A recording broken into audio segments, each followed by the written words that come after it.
On a small farm, in dense thickets of burdock, the mother duck found a cozy place to build her nest.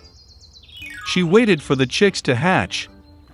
One sunny morning, the eggshells crackled and tiny fluffy ducklings were born. There was only one egg left, the largest one that did not want to crack. The duck began to worry that something was wrong with him. She sat down on the egg again and decided to wait a little longer. The duck mom gave all the heat she could. She thought that this chick must be the most beautiful since she has been incubating him for so long. Soon a chick hatched from the last egg, but it did not look like the rest of the ducklings at all. It was much larger, and its feathers were gray. The duck mom was upset to see such an ugly son. But she hoped that someday he would become like his fellows. The rest of the ducklings laughed at him. They considered him disgusting and did not want to play with him. The next morning, the mother duck went with her children to the lake. To her surprise, the ugly duckling swam as well as others. The duck then brought her little ones to the poultry yard to introduce them to society. She told the ducklings about the rules of behavior with local inhabitants. The duck presented its brood to the noblest fat drake, but he attacked the ugly duckling, and she was forced to protect her failed chick. Fat Drake ordered to drive the freak out of the yard. Mother assured that he would grow up and become like other ducklings. Unable to withstand the bullying and humiliation, the ugly duckling left the poultry yard. In search of a safer place, he came across a beautiful lake, on which there was no one. And the duckling decided to stay here to live. Time has passed. Despite his loneliness, the ugly duckling was happy that no one offends him. And then one day, a beautiful white bird with a long neck flew to his lake.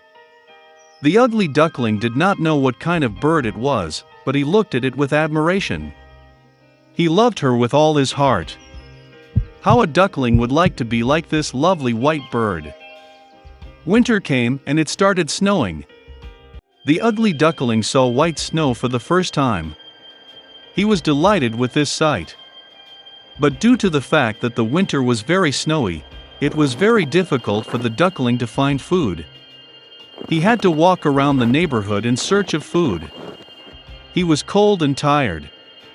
So the ugly duckling got to the farmer's house. When the peasant saw a thin and unhappy chick, he felt sorry for him. The farmer decided that he would keep the duckling with him until he was fattened and matured. Spring has come. The owner took good care of the chick, and he grew up a lot. The duckling already needed a lot of space, and the farmer decided to release him to the lake. Standing on the shore of the lake, the ugly duckling looked at his reflection in the water. And he could not believe his eyes. He could not recognize himself, and thought that there was someone else behind him. And then the duckling realized that the wonderful bird in the reflection is himself. To celebrate, he thrashed and swam all over the lake from edge to edge. And suddenly he saw the same beautiful white bird with a long neck, which he had seen once before. The ugly duckling decided to swim closer to her. But the beautiful bird was not frightened, but on the contrary she smiled and winked, and together they swam across the lake. The ugly duckling couldn't believe his happiness. Passing by, a fat drake on the shore of the lake said that he had never seen such a beautiful young swan in his life.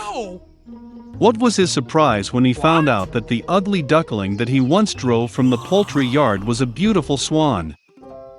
It turns out that the ugly duckling was a swan from the very beginning. An egg accidentally fell into a duck's nest.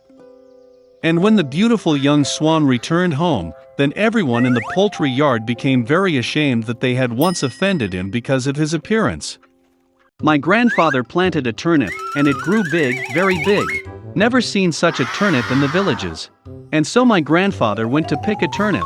Pulls, but cannot pull. The grandfather did not know what to do. And that way, but it will not pull out in any way. Then the grandfather called the grandmother to pull the turnip. An old woman came, grabbed her grandfather by the back, and they began to pull the turnip together. The grandmother is for the grandfather, and the grandfather for the turnip. They pull, but they just can't pull it. It's just some kind of trouble.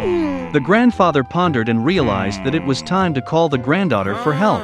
And they began to call the little girl at the top of their voices, so much so that the whole village trembled. The granddaughter came running, took hold of the grandmother's skirt, and again they began to pull the turnip. The granddaughter for the grandmother for the grandfather, and the grandfather for the turnip. They pull, but they cannot pull. The old people were upset, because such a turnip disappears. Then the granddaughter decided to call her dog, Bug, so that at least she could help pull the turnip. Bug came running, grabbed her granddaughter by the handkerchief, and they began to pull the turnip together. A bug for a granddaughter for a grandmother for a grandfather, and a grandfather for a turnip. They pull, but they cannot pull again. The grandfather and grandmother were even more upset, because the uneaten turnip will disappear. Suddenly the bug barked and ran away. The dog returned not alone, but with a cat. She grabbed the beetle by the tail, and began to pull the turnip all together. A cat for a bug for a granddaughter for a grandmother for a grandfather, and a grandfather for a turnip. Pull, but not stretch. The old people were upset with their granddaughter. They will not see a turnip. Suddenly the cat ran into the barn. She was gone for a long time, and she returned not alone, but with a mouse. The grandfather and the woman, and the granddaughter and the beetle, began to ask the mouse for help. She wagged her tail, squeaked twice, and then grabbed the cat's fur with her little paws. And again they pulled the turnip together. A mouse for a cat for a bug for a granddaughter for a grandmother for a grandfather, and a grandfather for a turnip. Pull, and pulled the turnip. And so the grandfather decided to share the turnip. He took half for himself, gave a third to his grandmother, a little less to his granddaughter, a piece of the beetle, a half of a piece for a cat, and a very small crumb for a mouse. The animals were offended by their grandfather because they helped in the same way, and he divided the turnip dishonestly.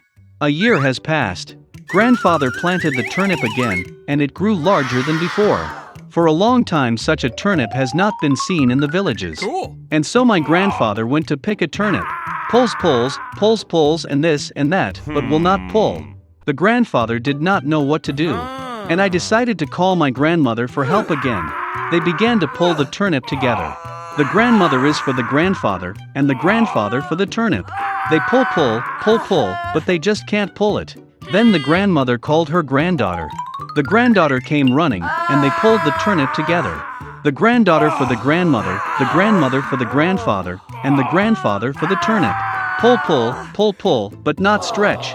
The grandfather was upset and went to ask the animals for help. He called Bug, but she only turned her face away, wagged her tail and ran away. Grandfather found a cat, and she climbed onto the roof of the barn. Then the old man went to the mouse, but she did not listen to him either. Then the grandfather realized that the animals were offended by him for not honestly sharing the turnip. After all, without a mouse, a cat or a bug, grandfather cannot see a turnip. The old man thought, collected his thoughts, and went to the animals again. He apologized to the bug, asked the cat for forgiveness and promised the best piece of turnip for the mouse. Then the animals agreed to help their grandfather. Okay. And they began to pull the turnip together. A mouse for a cat for a bug for a granddaughter for a grandmother for a grandfather, and a grandfather for a turnip. Pull, and pulled the turnip. Baba baked turnips. For a long time such delicious turnip has not been seen in the villages. And the grandfather divided the turnip equally, a piece for himself, grandmother and granddaughter.